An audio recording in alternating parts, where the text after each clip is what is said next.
I notice you said you're not looking to, and in relation to a question that Senator Wong asked about FIRB, you said you're seeking to have the current FIRB rules kept the same, but you can't guarantee in these negotiations. Well, Senator Wilson, that they will stay the same. Well, Senator Wilson, self-evidently, the Australian government can only talk about the attitude and the position of the Australian government. We can't here in this committee assist you in answering questions on behalf of other governments from other countries around the world. So the position that Ms. Adams is putting to you is the position on behalf of the Australian government.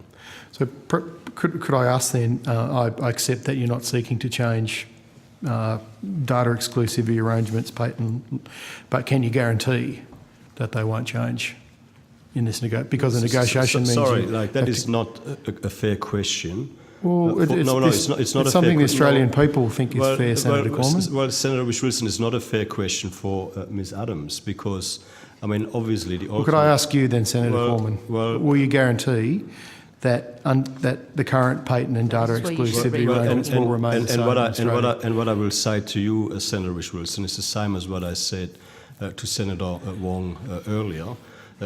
The Australian government can guarantee that we will negotiate to get the best possible deal for Australia. And when we have reached a landing point, there will be relevant announcements made. And in the meantime, we can assist you in seeking to explain the position of the Australian government. But we cannot... Sorry, let me just finish in answering the question. What we cannot do is provide answers to you in relation to questions about the attitude of other countries around the world.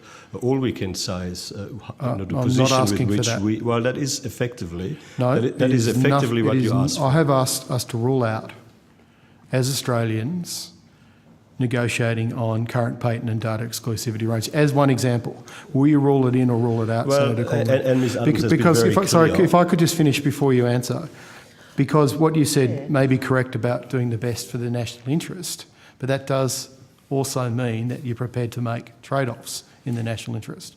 And are you prepared to trade off changes to data exclusivity arrangements and current patents that may impact things such as pharmaceutical medicine prices? Well, Ms. Adams has given you the best possible answer. The Australian government is not seeking any changes in relation to any of these matters. I know you're not seeking to, but can you guarantee? If I can finish the answer.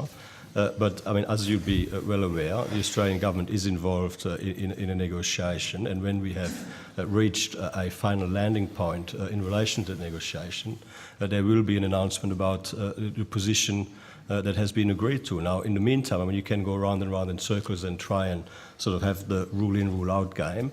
But the only thing that we can explain to you here today is the attitude of the Australian government, not... Well, I would like to have heard the attitude from you that you are prepared to rule out a matter of significant public interest like changes to... Again, we're not going to be conducting a negotiation, an international negotiation, with all due respect to you, Senator Wilson, through this committee.